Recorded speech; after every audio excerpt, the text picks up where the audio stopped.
Yang pasti kita berpesan kepada pemerintah, jangan sering nyalain hujan. Ya, kualat nanti Anda. Jangan nyalain Bogor ya Pak ya? Ya, karena satu-satu yang pakai sholat itu minta hujan. Secara maksimal untuk mengatasi dan meminimalisir dampak dari genangan air ataupun banjir ini, sampai dini hari pun kami masih terus berupaya mengatasi genangan ataupun banjir ini.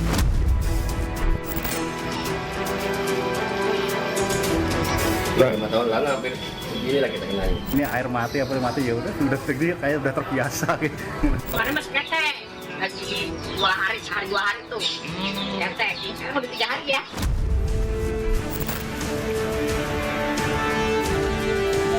Kami sudah ada usulan tentang rehabilitasi. Salah satu diantaranya adalah yang menyangkut dari sumber adanya banjir tahunan ini. Nah, misalnya pembangunan waduk dan lain sebagainya. Tentu itu akan kita teruskan.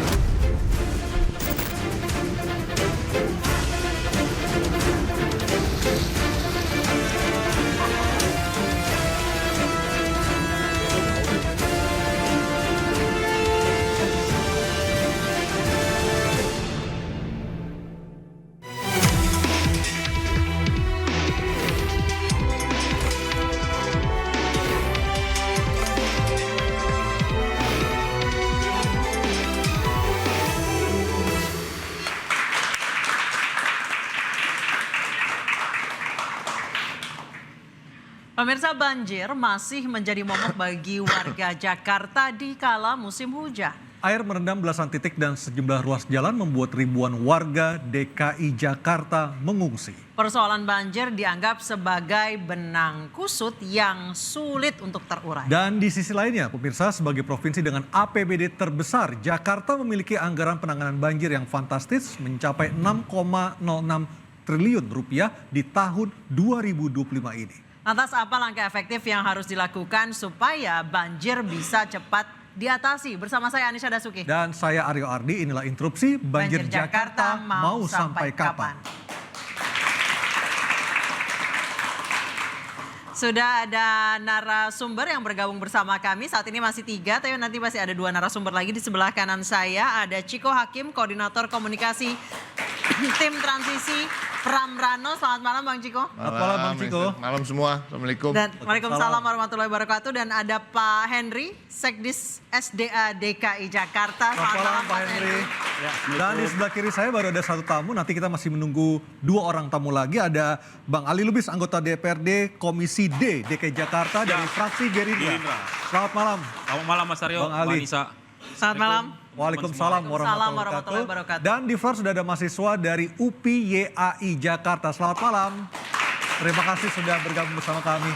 Kita ke Pak Henry. Kita sengaja mengundang Pak Henry malam hari ini untuk mengetahui secara pasti sebenarnya apa yang terjadi di Jakarta beberapa hari belakangan ini. Dan yang paling sibuk tentunya beberapa hari terakhir. Betul. Silakan Anissa. Pak Henry, kemarin dari laporan teman-teman kami di lapangan, banyak pompa yang rusak Pak. Pompa permanen yang rusak, kemudian teman-teman di lapangan ini sudah beberapa jam berada di tempat yang banjir. Portable belum juga datang. Kok bisa Pak? Mungkin saya cerita sedikit kemarin ya, kondisi DKI Jakarta. Ini memang kondisi DKI Jakarta ini dari topografinya itu kan DKI ini kalau banjir ada dari hulu, hujan lokal maupun dari laut. Ya. Nah, kalau di hulu kita program kita membangun waduk-waduk retensi. Kalau di lokal atau DKI Jakartanya sendiri itu kita membenahi pembangunan polder, membenahi kali-kali yang dari laut atau ROP itu kita memasang tanggul yang namanya NCICD. Nah kemarin terjadi banjir itu memang ini di luar dugaan kita Pak, karena banjir itu sampai mencapai 368 mililiter. Bukankah dari BMKG sudah ada peringatan Pak Henry? Sudah peringatan dini Pak? Ya memang jadi 368 mm ini curah hujan yang ada di data kita. Itu di atas normal ya maksudnya ya? Bukan, data-data itu termasuk ekstrim Pak. Oke. Sedangkan drainase kita, sistem kita itu cuman mampu 100 sampai 150 mm. Jadi memang itu melebihi kapasitas dari kemampuan sarana prasarana pengendalian banjir kita. Nah dengan itu memang kejadian yang kemarin itu mengakibatkan over kapasitas sehingga air melimpah dan tidak bisa tertampung mengalir ke saluran makronya. Apakah sebelumnya BMKG sudah memberikan peringatan kepada Pemda DKI Jakarta, Pak Hendri? Nah, BMKG memang selalu memperingatkan, cuman kemarin itu memang BMKG memberikan peringatan tidak jauh hari karena kan namanya forecast prediksi itu kan tidak sebulan atau seminggu kemudian. Memang DKI juga kalau nggak salah bulan Januari awal atau Desember itu memang BPBD khususnya telah melakukan modifikasi cuaca, Ya. Pak. Itu Desember akhir seingat saya, Ya, jelang Desember pergantian atau tahun. Januari saya lupa. Ya. Ya, sekitar itu udah kalau nggak salah tiga kali deh. Ya. Ngadakan modifikasi cuaca tujuannya untuk curah hujan supaya tidak jatuh di DKI Jakarta. Nah, kemarin itu memang curah hujannya cukup tinggi, Pak. Ini kejadian waktu tahun 2020. 2020 pun curah hujannya sampai 377. Ya. Itu banjir yang cukup besar. Nah, sekarang terulang 368 mm. Oke, jadi artinya ada dua masalah besar. Satu dari BMKG forecast atau perakiran cuacanya terlambat. Satu lagi memang tidak ada kuota ataupun tempat penampungannya tidak bisa menampung curah hujan yang begitu ekstrim seperti itu. Jadi saya nggak bisa mengatakan BMKG terlambat, Pak. Cuman yang jelas dengan curah hujan sebesar itu kapasitas drainase Penampungan. kita tidak Baik. bisa Oke. menampung air sebanyak itu. Pak Henry, kejadian seperti ini bahkan lebih ekstrim terjadi di tahun 2020. Karena memang di tahun 2025 ini kan laninanya lemah ya. Di 2020 itu moderat. Jadi sebenarnya lebih parah di 2020. Tidakkah Pemprov DKI belajar dari yang terjadi di tahun 2020 memang drainasenya nggak cukup, Curah hujannya tinggi. sedimentasi sungai kali, kemudian rob dan lain sebagainya. Dan anomali cuaca bisa terjadi kapanpun, global warming. Jadi gini, kita dalam merencanakan suatu drainase itu memang kita bisa sih mencapai drainase sampai 400, 300 nanti semua jalan jadi drainase semua. Jadi kita memang ada drainase kita yang tersedia sekarang itu antara 100 sampai 150. Nah, itu yang ada. Jadi kenapa kita mengantisipasi? Kita tetap mengantisipasi, kita meningkatkan sarana dan prasarana pengendali banjir kita, Bu. Kita mengoptimalkan pompa kita, mengoptimalkan drainase saluran Tapi kita. laporan dari teman-teman kemarin katanya pompa banyak yang rusak, Pak. Kalau saya sih banyak enggak, Bu. Oke. Jadi yang jelas memang mungkin ada posisinya pompa mobil mungkin ada. Jadi kadang-kadang itu, Bu, terjadi pada saat musim hujan deras, pompa itu kan kadang-kadang ada kelemahan juga. Kelemahannya kalau sampah nyangkut berarti kan rusak. Justru pada saat titik itu sampah banyak ngalir, bisa aja nanti pompa kita rusak. Baik, sudah ada dua narasumber kami yang juga ikut bergabung. Ada Pak Mukri Friyatna, Deputi Eksternal Eksekutif Nasional Walhi. Pak Mukri silakan di sini. Mas Mukri. Silakan Mas Mukri. Dan satu lagi ada JJ Rizal, sejarawan, silakan. Saya ke Bang Ali Lubis dulu. Bang Ali sebagai anggota Komisi D yang salah satu yang membidangi masalah SDA, sumber daya air. Anda melihatnya apakah ada keterlambatan antisipasi dari Pemda DKI dalam masalah curah hujan sehingga menyebabkan banjir terjadi di 34 titik beberapa hari belakangan ini? Ya, saya mungkin salah satu orang yang sering ngomong di media dan sering mengingatkan juga kepada pihak SDA khususnya ketika ada warning, peringatan dari BMKG. Saya selalu bilang, saya langsung, kita anggota Dewan itu ada grup sama beberapa. Ada WA grup maksudnya? Ya, sama kepala dinas, jadi kadang-kadang kita tektok di situ. Saya selalu bilang, memang satu, pastikan pompa itu bekerja. Yang kedua, tadi sudah disebutkan pompa mobile. Yang ketiga, kalau daerah banjir itu kita juga menyampaikan agar toilet portable juga disiapkan. Itu kan kalau udah jadi banjir kan pasti kan susah tuh, Pak. Yang kedua, saya selalu mengingatkan juga kesiapan-kesiapan seperti ini termasuk soal PJLP-nya. Artinya petugas di lapangannya kan harus standby juga. Nah, kita selalu menyampaikan berulang-ulang itu baik di media maupun langsung. Tapi lagi-lagi memang kalau bicara banjir Jakarta kan PR, Pak ya. Artinya dari zaman dulu siapapun gubernurnya namanya banjir sama macet itu menjadi PR besar. Nah, yang menarik adalah soal banjir ini. Pertama saya kalau soal penanganan banjir saya mengapresiasi lah. Sudah cukup maksimal artinya soal penanganan banjir. Tapi sangat saya sayangkan ketika saya melihat kok tidak ada konsepnya pencegahan. Saya melihat, mohon maaf, sumber daya air itu, saya melihatnya itu kalau ada masalah baru dikerjakan. Contoh kayak penanganan banjir. banjir dulu baru semua di standby kan. Oke, artinya di banjir tanggal 26 Januari kemarin itu harusnya bisa dicegah, menurut Anda seperti itu? Harusnya. Oke. Makanya saya bilang tadi, kalau soal penanganan mungkin kita bisa lihat di media, dulu misalnya berapa hari tenggelam, sekarang sudah mulai Lebih cepat. Itu kan dari penanganannya saja. Seharusnya kalau kita bicara Jakarta, mudah-mudahan nanti saya juga ngasih pesan kepada gubernur yang baru, coba deh konsepnya itu dirubah jadi pencegahan. Pencegahan itu misalnya gini, sumber air di Jakarta kalau banjir itu kan ada 3. Tadi kalau di pesisir barat, berarti air rob, arti naik tinggian Air air. laut, ya. Air laut. Kalau dia dari sungai-sungai Ciliwung segala macam, berarti kan dari Katulampa Bogor, sama curah hujan.